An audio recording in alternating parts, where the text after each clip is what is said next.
The struggle between the United States and the Soviet Union, the so-called Cold War, was one of the defining conflicts of the second half of the 20th century. This conflict was not simply a geopolitical conflict between the world's two remaining superpowers, but represented a fight for the future of humanity, one which pitted the American-led capitalist world against the Soviet-led social bloc. It was a worldwide struggle that touched every continent, fueled revolutions, and redefined nations.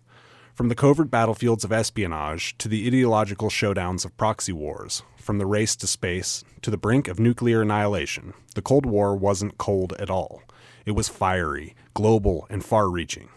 To discuss the Cold War, this month on Talking History, we speak with Dr. Ron Leonhardt. Dr. Leonhardt is a historian who specializes in the history of Southeast Asia here, based at Missouri State University. He is a specialist on the Cold War and will be teaching seminars for both undergraduates and graduates on the global Cold War in the spring of 2025. I'm Patrick Needham. And I'm Jean Badgelon. And you're listening to Talking History.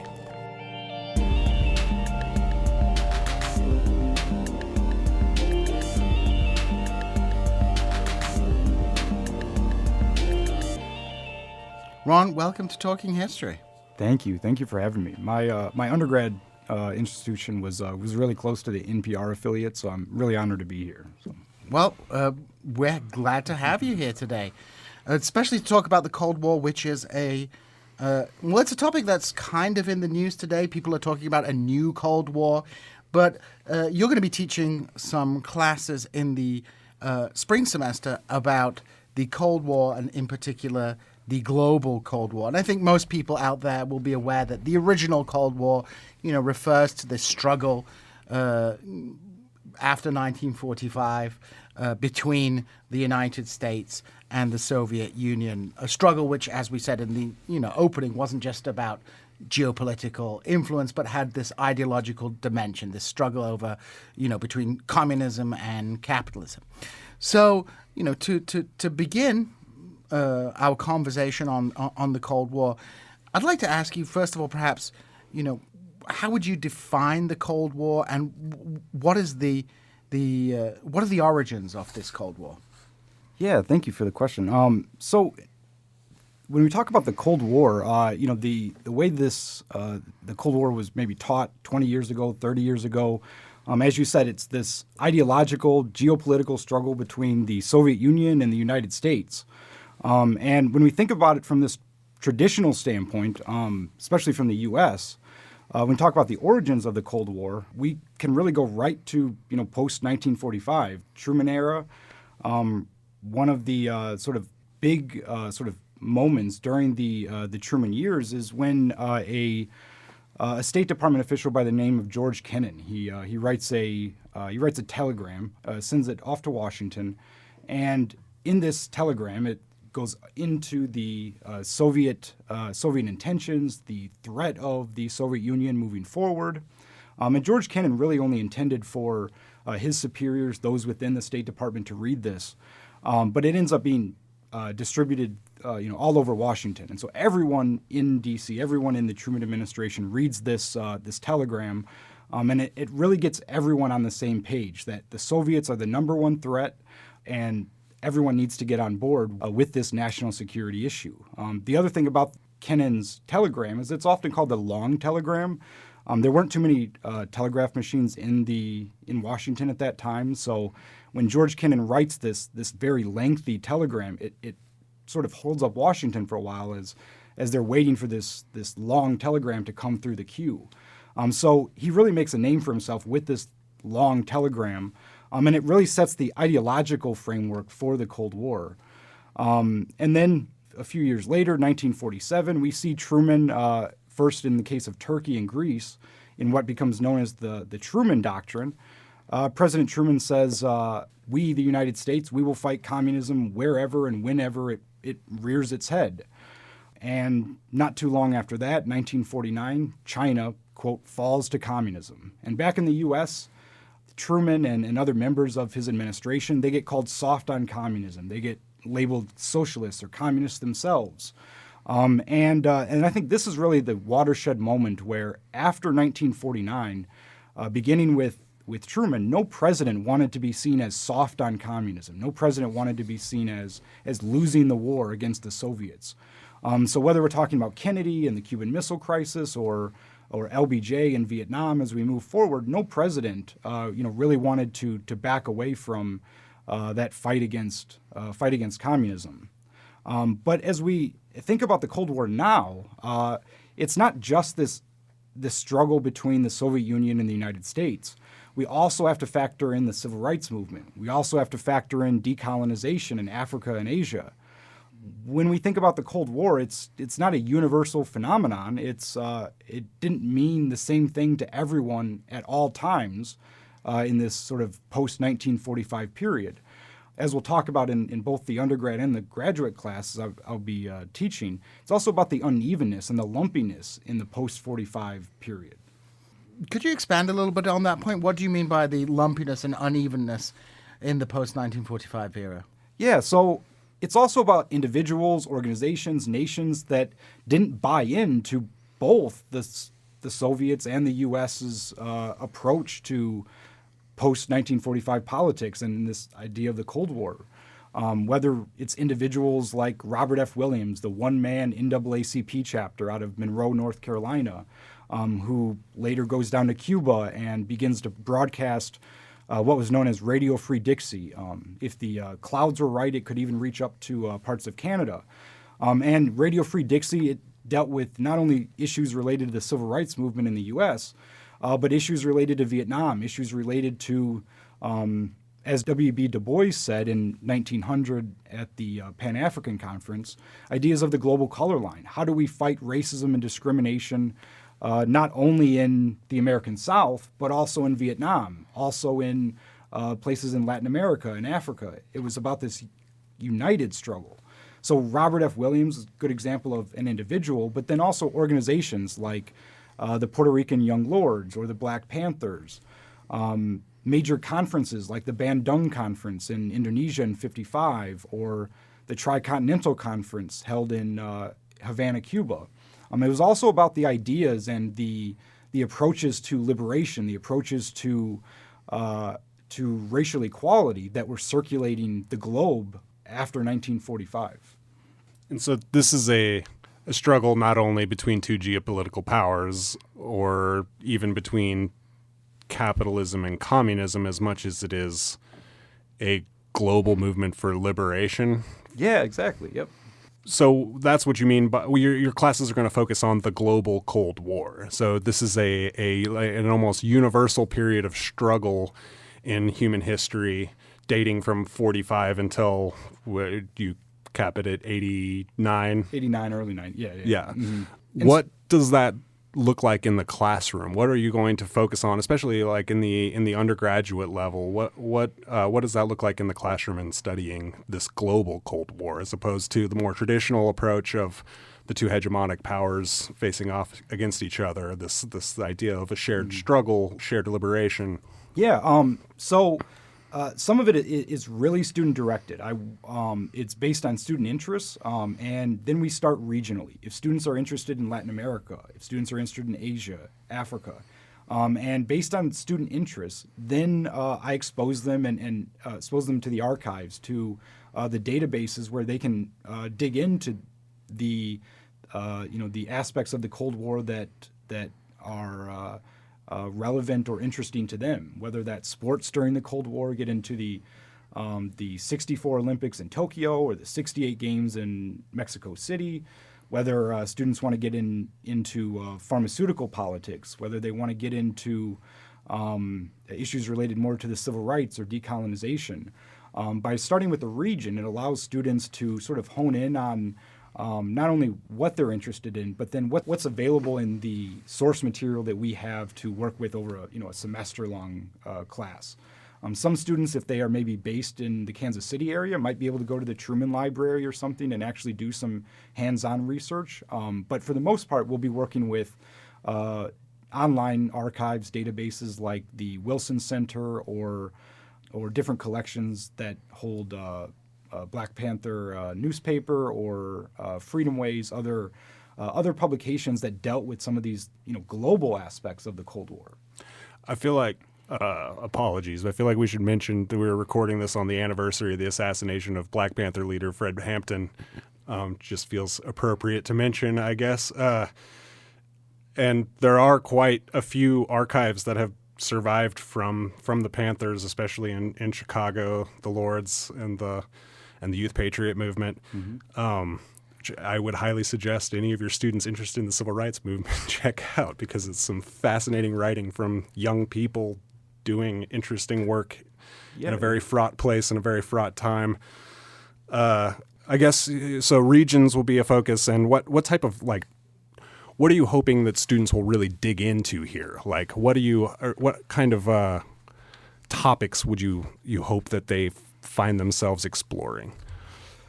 So we'll be providing an overview of, especially, as I said, sports, 64 Tokyo Games, 68 Mexico City Games, but then there's also an organization known as GNAFO, and this stands for the Games of Newly Emerging Forces. And basically, long story short, in the 1960s, some countries weren't too happy with the International Olympic Committee that was allowing apartheid South Africa to participate in the Olympic Games. So some countries, not wanting to participate in the Olympic movement that allowed apartheid South Africa and others to join in the Olympics, they started this movement known as GNAFO. And some of the major countries that were involved, Egypt, Indonesia, Cambodia, Ghana, Guinea, countries throughout the world participated first in the games that were held in Indonesia in 63, and then the GNAFO games that were held in Cambodia in 66. And these were, in effect, sort of the anti-Olympics, an Olympic movement that was meant to get back to the original intention of the Olympics, meant to bring nations together, bring people together, to not only deal with current issues, but sort of move humanity forward. And a lot of countries saw, including apartheid South Africa in the Olympic movement, was just a disservice. So you have countries that break away, and then they get banned by the IOC, and so when we think about the Cold War in the 1950s, 1960s, sports is one of the big things that is used for these freedom fighting purposes, to get the message out there about whether it's civil rights in the United States or whether it's more fighting civil rights on a global scale. Well, that's an interesting point that you raised. You've mentioned civil rights and the connections here, and I think that's actually something perhaps most people, when they're approaching the Cold War, don't think about. As we said at the top, but as you mentioned at the beginning, we see it as the kind of geopolitical and ideological conflict between the United States and the Soviet Union, and whereas everybody else is kind of chess pieces on the board being moved about. But the kind of image you're portraying here is obviously of a kind of more dynamic interaction, one that isn't just a conflict between two sides, two well-defined sides, but there are all these countries in between, including all these new nations that are coming into being with the dismantling of European empires and decolonization. And you've hinted here about the connections between things such as decolonization, the Cold War, and the civil rights movement, which I know there is academic literature on this, especially on the idea that, part of the reason the American establishment gave in to the civil rights movement was partly due to Cold War politics. Yeah, loss of prestige, and it looked really bad when diplomats from Africa and Asia would go to D.C. For meeting at the White House and would have to sit in segregated restaurants or segregated forms of transportation. And exactly right. So could you expand about some of those connections that we don't perhaps immediately think about? Because I don't know if you'd agree with this, Patrick, but I think when people think of the Cold War, they have the image of the James Bond movie in their mind, oftentimes, or these kind of spy movies, Tinker Tailor Soldier Spy. Yes, Spies or Vietnam. Spies or Vietnam. That's what people think. But people don't think of these kind of connections between decolonization, Cold War, civil rights movement. We usually think of that's civil rights is American history. It's not part of the Cold War. Could you expand a little bit more? Yes. So maybe using Ho Chi Minh as an example might be sort of a good way to look at this. during the Second World War, Ho Chi Minh worked very closely with the OSS, which is the predecessor to the Central Intelligence Agency. And the idea was, the reason that the U.S. and Ho Chi Minh were close at this time is because as part of the Atlantic Charter that FDR and Winston Churchill had signed in 1941, was this idea that when the war is over, European colonies or European nations are going to give up their colonies. Their colonies are going to have independence throughout Africa and Asia. And so for leaders like Ho Chi Minh, this was a welcoming proposition. And so working with the U.S., working with the Allied forces in the Second World War was with the long run plan of independence once the war is over. And then the Cold War happens, and the U.S. and the Allied powers, their understanding is if we give Vietnam independence, then France back home it's going to be too weak, and communism will sweep across Europe, and soon the world will fall to communism, right? And so, speaking of just in terms of decolonization in Africa and Asia, then the movements for independence after 1945 were very colored by this. By the nature of the Cold War that the U.S. is envisioning, because when you think about the Cold War, we're also including the fears and propaganda and ideologies, all this that goes into why the U.S. Carried out different policies and programs in the way that it did, and so as countries like Vietnam or leaders like Ho Chi Minh. As they are seeking independence, seeking their own set of agenda and their own set of objectives for the post-45 landscape, that's not necessarily matching up with what the U.S. wants or what the Soviets want. So in the case of Vietnam, for the U.S., it was, they were really drawn into this conflict because of a lack of understanding where the Vietnamese and Ho Chi Minh were coming from. And so while Ho Chi Minh and Vietnam are pushing more for independence in this decolonization aspect, the U.S. has seen this in through the lens of the Cold War, and that if the U.S. doesn't win Vietnam over, it's going to fall to the Soviets, and the same with countries throughout Africa and Asia that are decolonizing at this time. Was this kind of misunderstanding driven by, for example, a lack of experience amongst the American foreign policy establishment? America historically had not been a major imperial power for much of its history.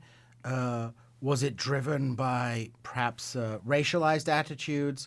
What was were people blinded by their own ideology? I mean, there are arguments, I guess, for all those different perspectives. I remember in some of the things I teach about, especially when you talk about the coup d'etat against Iranian Prime Minister Mossadegh, one of the reasons the United States signed off on a coup was because British intelligence was saying this, aristocratic landowner who wanted to nationalize Iran's oil and actually was an anti-communist, was a secret communist and a stooge for the Soviet Union, and the Americans bought it hook, line, and sinker. So is there an ignorance there? Or, are people blinded by, perhaps ideological factors or racial factors? What is obstructing a clear understanding? Because it seems later on in the Cold War, especially when we get to the time of Nixon, where Nixon is very adept at exploiting splits within the socialist bloc and ultimately goes to China and basically gets China on the United States' side. Ping-pong diplomacy. Ping-pong diplomacy. And then people remember in the movie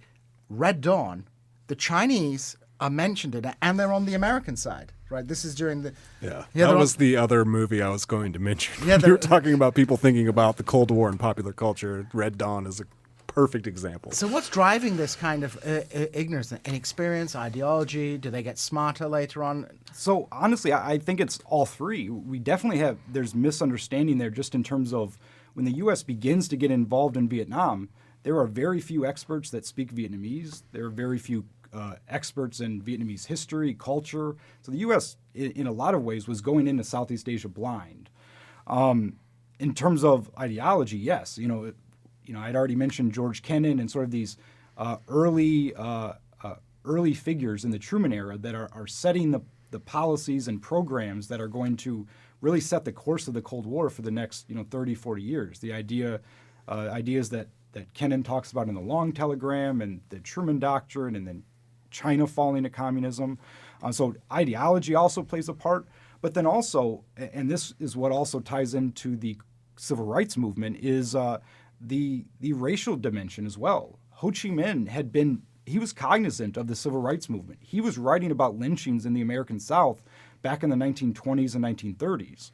And so even before we get to the post-1945 years, there was an understanding of from both sides of the Vietnamese perspectives and within the U.S. that the racial violence that's happening in Georgia is also happening in places like Vietnam, and that this struggle, if we are going to put down these forms of racial violence and discrimination, it needs to be a joint struggle. So as we head towards the conclusion of the show, I want to ask a kind of broader question on the ideas of experience and memory of the Cold War.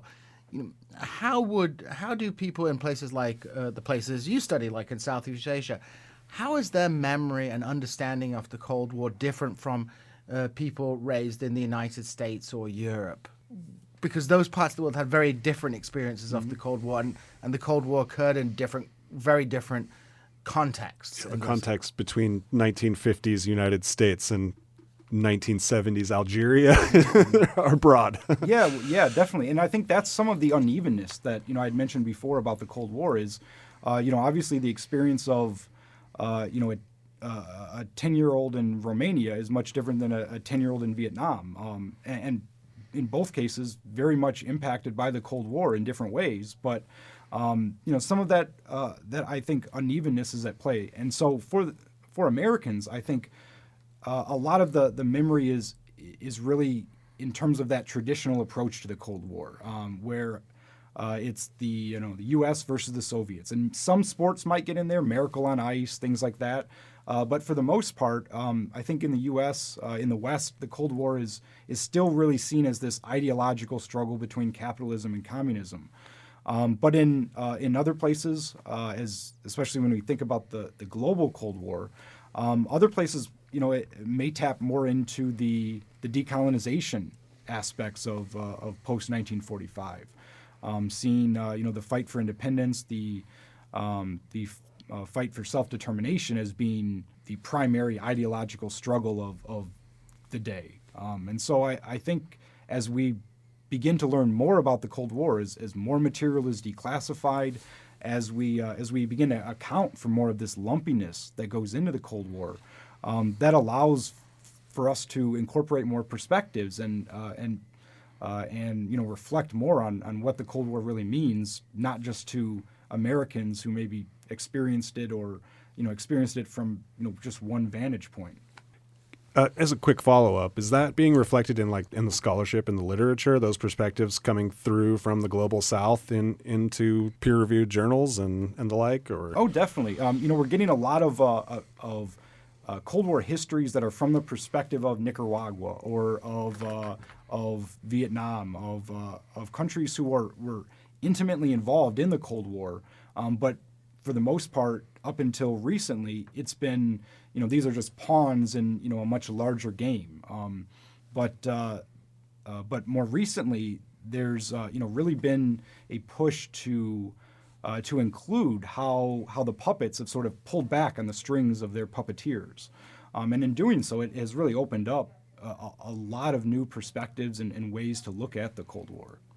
So it wasn't always the superpowers driving events, but as they say, sometimes the tail was wagging the dog in terms of what was driving policy. Exactly. Yep. This has been a fascinating conversation, and I'm sure that your classes are going to be stellar. I kind of wish I could take one. Thank you once again for joining us, Dr. Leonhardt. This has been Talking History, a presentation of KSMU and the Missouri State University Department of History. You can catch us every first Thursday at 12:06 after NPR News. This show is available along with our entire back catalog at ksmu.org or wherever podcasts are found.